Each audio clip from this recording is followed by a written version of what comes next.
During our most intimate moments, we always felt like we were being watched. That was the point Elena and Liam knew their horror hadn't ended. Their true horror story is the final of these 3 terrifying stalker stories. If you're ready, let's enter Puplux.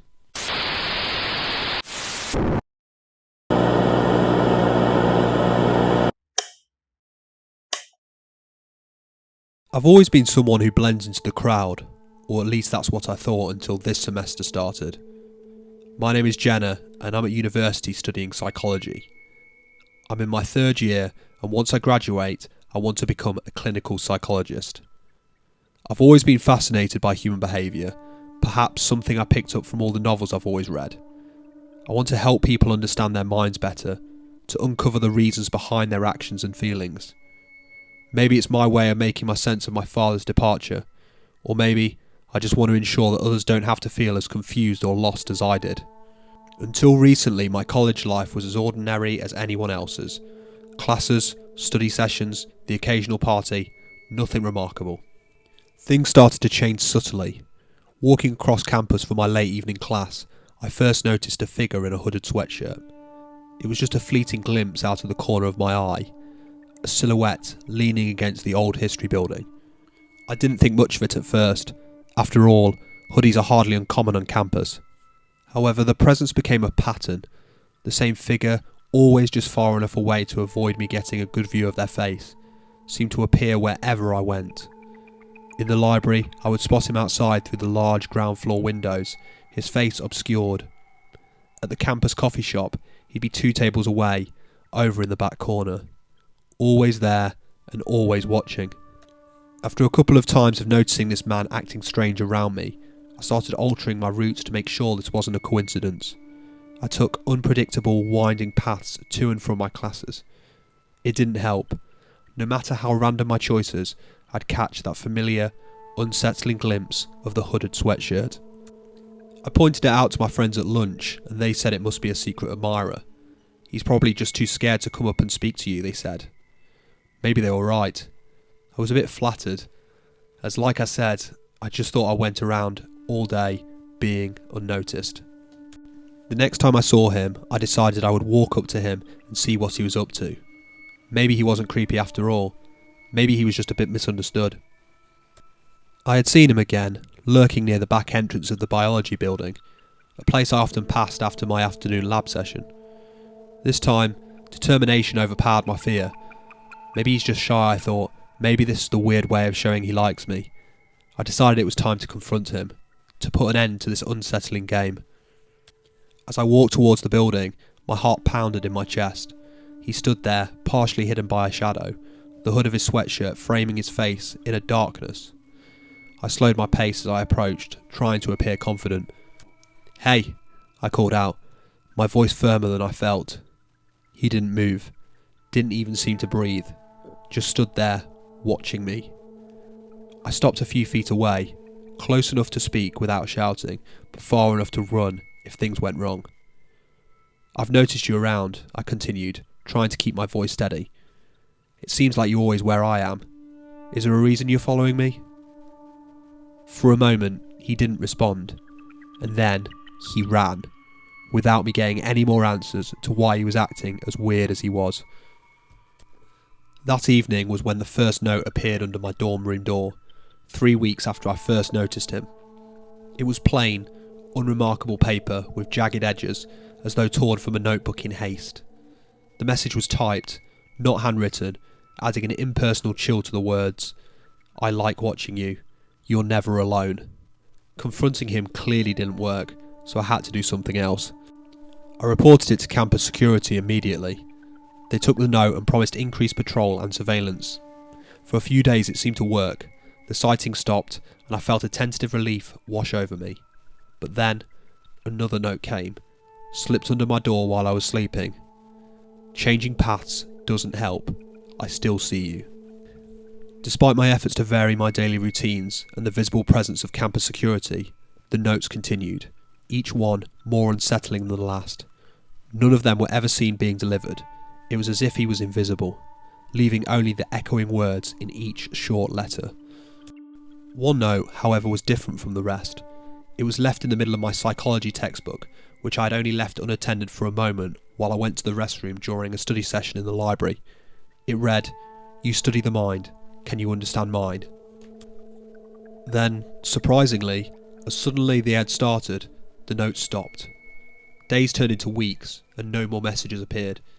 Yet, the relief I might have felt was smothered by a persistent nagging dread. The figure in the hooded sweatshirt no longer made appearances, at least not that I could see, but the sensation of being watched never truly left me. Had he stopped, or just got more careful? I tried to move on, focusing on my studies and my friends, but the paranoia had taken root in my mind. With every unexpected sound I thought he had returned. The fear had changed me, isolated me from my peers, and pushed me into a constant state of alertness that wore at my nerves. I told myself I was being irrational, that he had moved on, or perhaps even been caught without my knowledge. That's what I tried to believe, at least. But deep down, I knew the ordeal wasn't over. It had simply evolved into something more subtle. Tonight, as I sit in my room telling you my story, I can't shake the feeling that something is about to happen, that this reprieve has been nothing more than the calm before the storm. And as I try to focus, a simple question unnerves me more than any note ever did. When will he return, and what will happen when he does? It's strange to think back on the early days of our relationship, to remember a time when I saw him as my future rather than my nightmare. We met at a friend's birthday party, a crowded, messy night, but I was drawn to his quiet confidence, the easy smile that seemed to know more than it let on. We talked for hours that night, about everything and nothing at all, and by the time the party ended, I felt like I'd known him for years. We dated for a few months, and those days were filled with laughter and the kind of joy that made every day feel like an adventure. He was attentive, always remembering small details about things I liked, places I wanted to visit, dreams I hoped to fulfill. But as time passed, the attention that once felt sweet began to feel suffocating. He wanted to know where I was every moment of the day, who I was with, what I was doing. At first I mistook this for concern, but it wasn't long before his behaviour started to strain our relationship. When I tried to discuss it with him, he would flip between apologies and accusations, making me feel guilty for even bringing it up. It was a cycle that wore me down, confusion mingling with frustration, love tangling with fear. I knew I had to end it, to reclaim the independence I'd given to him. The breakup was difficult, but after we parted ways, I was relieved. I was ready to move on, to rebuild the pieces of my life that had been rearranged to fit his presence. But he didn't take the breakup as final, and that's when the real nightmare began. At first it was just the occasional sighting. I'd see him across the street as I left work, or I'd spot his car parked a few blocks from my apartment. I told myself I was imagining things, but deep down I knew I wasn't. It didn't take long for his presence to escalate. Messages flooded my phone daily, each one a reminder that he was watching. I changed my number, but somehow he always found the new one. I moved twice in 6 months, each new home a supposed fresh start that he quickly tainted. The locks on my doors changed, security systems installed, but nothing stopped him. He was a shadow slipping through the cracks of my supposedly secure life. The night he broke into my house, I was asleep, oblivious to the fact that he had managed to find his way in. I woke up to the sound of him calling my name, his figure a dark silhouette against my bedroom doorway. Panic gripped me, and I snapped, throwing the lamp at him and pushing him into the wall. I ran past him with my phone in hand and locked myself in the bathroom. In that moment, I knew I couldn't live like this anymore. The police arrested him that night. It was supposed to be the end of it. He was charged and a restraining order was placed. I should have felt safe, but the anxiety and the fear had burrowed deep, creating nightmares and a constant state of hyper-alertness. Therapy sessions have helped, offering a bit of hope from this turmoil. Years passed and slowly I began to reclaim pieces of my life, yet the fear never fully left. I would jump at shadows and flinch at every unexpected sound. My therapist said it was normal, that the trauma of being stalked has left deep psychological scars. I worked on healing, on learning to trust the world again, but there was always a part of me that remained locked away, vigilant and scared. Then on a day that began like any other, I received a letter. There was no return address, no indication of who it might be from. With trembling hands, I opened it. The handwriting disturbingly familiar. The message was short, but its words sent a chill down my spine. See you soon. It was unsigned, but I didn't need a signature to know who it was from. I reported it to the police, but without any more evidence, they could do very little. I waited for days, my eyes searching the crowds for a face I hoped to never see again. The weeks turned into months, with no sign of him. Maybe it was a cruel joke, a final attempt to instill fear in me, or perhaps it was a promise of something yet to come. Now I can't help but constantly look over my shoulder, wondering if the day will come when he makes good on his message. The past is never truly behind us, and as much as I try to move forward, part of me remains trapped in a never-ending cycle of fear, watching and waiting for a return that I pray will never happen. If you're enjoying these true horror stories, make sure to drop a like, just so I know this is the kind of content you want more of. Liam and I met in the bustling city where the relentless pace and stress of our jobs never seemed to slow down. We were both caught in the web of long hours, constantly chasing deadlines. Our first encounter was typical. It was on a dating app. Yet somehow, from the initial conversation, we had a connection that felt like it might just be worth exploring. As we grew closer, we got more and more frustrated with the city life. Both of us wanted something quieter, simpler, with more time for each other. It wasn't long before we discovered our mutual dream of a life surrounded by nature. That shared dream turned into a shared reality when we found our cottage. Nestled on the edge of a dense forest, miles away from the nearest town. It was a fixer-upper, but we fell in love with its potential right away. We poured ourselves into that house, painting walls, patching roofs, and clearing overgrown paths through the woods. But nothing perfect lasts forever. It started subtly, so subtly that at first we explained it away as the quirks of an old house or the shift of shadows in the forest. But then came the unmistakable sense of something or someone watching from just beyond the trees. At first we thought it might be a hunter or a hiker, lost or curious, but as days turned into weeks, we realised he was no lonely wanderer. He was always there, at different times, morning, noon and night, just watching, always too far to make out any distinct features, just the outline of a man, motionless among the trees. Liam was the first to confront him.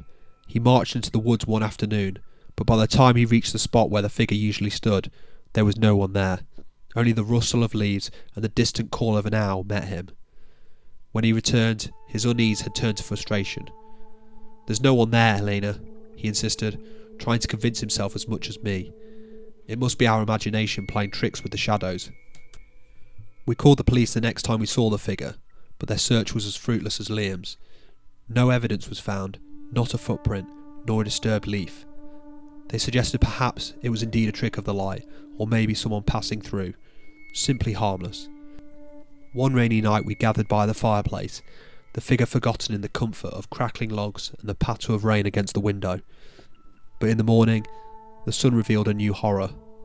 A set of footprints, wet and clear, leading from the woods to just outside our living room window, and then back into the forest. We saw them again and again after each rainfall, always the same, coming from the woods, stopping by our house, and then returning. Each new set of footprints disrupted the calm of our days and haunted our nights. We debated moving, but where could we go? This was our home, our life. Then, just as mysteriously as he had appeared, the watcher vanished. Days turned into weeks, and no figure stood at the forest's edge. No footprints marked the ground. Relief washed over us. We started to sleep through the night again, the curtains drawn back to reveal the moonlit woods that no longer hid a watcher. But our peace was shattered one evening when I felt it again, the sensation of being watched. The hairs on the back of my neck stood on end, and a chill ran down my spine.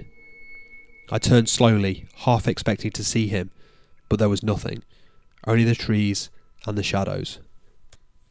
Liam said it must be my nerves, the leftover paranoia from our unwelcome visitor.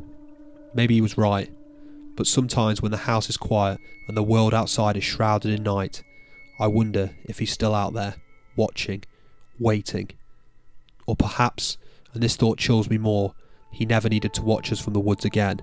because he had found another way to observe us, unseen and closer than ever.